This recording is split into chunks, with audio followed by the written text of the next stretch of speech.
दूसरी शादी। आदि की शादी के लिए उसके मम्मी पापा रिया के घर जाते हैं।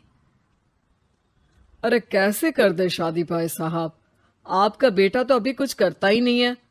सुना है आगे पढ़ाई करने के लिए शहर भी जा रहा है। तभी तो भाई साहब हम चाहते हैं कि शहर जाने से पहले इसकी शादी कर दे। और कमाने का क्या है, हर कोई तो पढ़ लिख कर कमाता ही है। हाँ हाँ, और गांव का सबसे बड़ा मकान और समृद्ध परिवार से है आदि। मुझे तो समझ में ही नहीं आता, इतनी जल्दी शादी। रिया भी अभी पढ़ रही है, इतनी अच्छी है वो पढ़ाई लिखाई में, कैसे शादी कर दूं। आप लोग थोड़ा समय दे। आदि के माता पिता घर चले जाते हैं, जहां आदि के पिता कहते हैं, अरे भाग्यवान, मुझे तो समझ ही नहीं आ रहा कि तू क्यों इतनी जल्दी आदि की शादी करवाना चाहती है। पढ़ लिख कर कमाई धमाई करने लायक हो जाए तो फिर कर देना शादी। अरे आप चुप रहिए। रिया जैसी लड़कियों के लिए शादी के रिश्तों की कमी है क्या? इतनी सुंदर, संस्कारी, पढ़ी लिखी और अच्छी परवरिश वाली लड़की है वो। मैं तो छोड़ ही नहीं सकती ये रिश्ता किसी भी कीमत में। बता दे रही हूँ, रिया की शादी आदि से ना कराई ना तो मैं जहर खाकर जान दे दूंगी। पूरे गांव में नाम है उन लोगों का, नौकर चाकर कितने लगे हैं उनके घर में।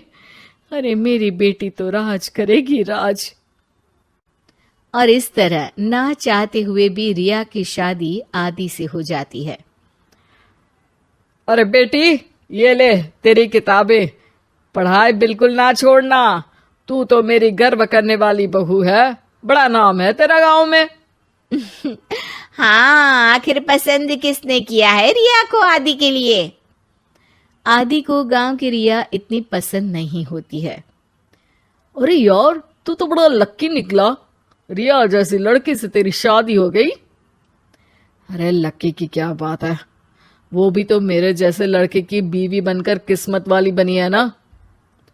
अरे अब तो तू रह नहीं दे, ना तो तू कमाता है ना ही पढ़ने में अच्छा है। क्या है तुझमें? बस पैसा, और वो भी बाप का। आदि को दोस्तों की बात पर बहुत गुस्सा आता है। पिताजी, मैं शहर जाना चाहता हूँ आगे की पढ़ाई के लिए। अरे बेटा, लेकिन यहाँ की पढ़ाई तो पहले पूरी हो जाए। नहीं नहीं, अब मैं किसी भी हालत में शहर में ही रहकर पढ़ाई करूंगा। रिया को आदि का ये व्यवहार अजीब लगता है कि अचानक नई शादी के बाद आदि ऐसा क्यों बोल रहा है। खैर, आदि पढ़ाई के लिए शहर चला जाता है और रिया गांव में रहकर सास ससुर की सेवा करती और बचे वक्त में पढ़ाई। अरे देखो, दामाद जी तो शहर चले गए, हमारी बेटी बेचारी अकेली रह गई। उसे कुछ दिनों के लिए यहीं बुला लाओ ना। रिया की माँ रिया के ससुराल उसे लेने जाती है कि उसके सास ससुर कहते हैं, अरे नहीं नहीं बहन जी, हमारा मन तो रिया के बिना नहीं लगेगा। हाँ माँ, इनको तो शहर जाना ही था पढ़ाई के लिए, बस थोड़ा पहले चले गए। माँ खाली हाथ वापस आ जाती है। आदि शहर में मन लगाकर पढ़ाई करता है और इंजीनियरिंग के लिए दाखिला ले लेता है, तो वहीं रिया भी एमए की पढ़ाई में प्रवेश लेकर समाज सेवा में मन लगाती है। तुझे देखकर लगता है कि मैंने तेरे साथ ठीक नहीं किया बेटी। शादी तो करवा दी लेकिन पति का साथ नहीं मिला। अरे तो क्या हुआ, जैसे मैं अपने माँ पापा के साथ थी वैसे अब आप दोनों के साथ हूँ, है ना? सास खुश हो जाती है। अरे सुनो, बहू आदि लौट रहा है शहर से, वो कल आ जाएगा, तुम लोग तैयारी कर लो। रिया ये सुनकर खुश हो जाती है। वो सोच लेती है कि अब वो कुछ दिनों तक आदि के साथ क्वालिटी टाइम बिताएगी। लेकिन जब आदि घर आता है तो उसके साथ होती है एक शहर की लड़की जो जींस और टॉप में होती है। ये मेरी दोस्त है, मेरे साथ रहेगी। आदि उसे अपने मम्मी पापा से मिलवाता है लेकिन रिया से नहीं। रिया सबके लिए खाना लगाती है। अरे ये नौकरानी कितनी सुंदर है, खाना भी अच्छा बनाया है। अरे नहीं नहीं, ये नौकरानी नहीं, मेरी बहू यानी आदि की बीवी है। ये सुनकर लड़की शांत हो जाती है और आदि की तरफ देखने लगती है, फिर वहां से चली जाती है।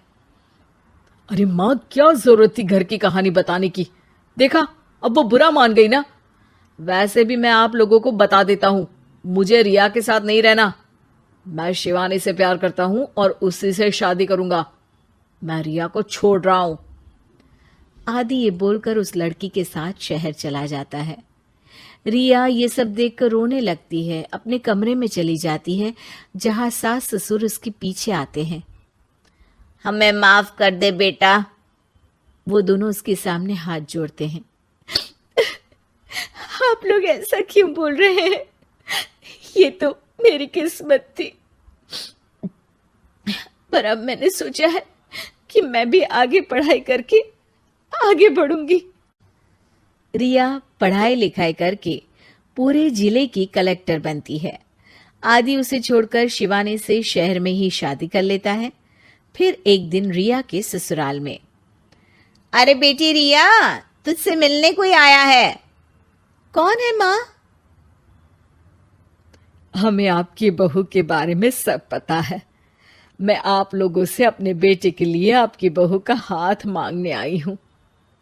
रिया के सास ससुर और माता पिता ने मिलकर ये फैसला किया था कि वो रिया की शादी करवा देंगे।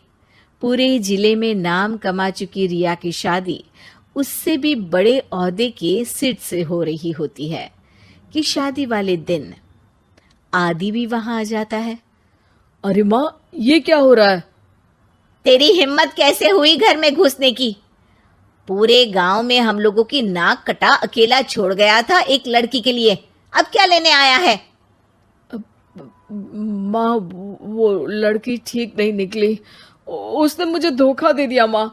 मैं रिया की कीमत समझ चुका हूँ। अरे इतने बड़े जिले की कलेक्टर है वो। मैं यहाँ नहीं था, फिर भी उसने आप लोगों का पूरा ध्यान रखा। बहुत लेट हो चुका है बेटा। रिया आज अपनी नई जिंदगी की शुरुआत करने जा रही है, अब उसे भी जीने का हक है। वो तेरी सुविधा से जिंदगी नहीं जी सकती। तूने तो हीरा खो दिया बेटा।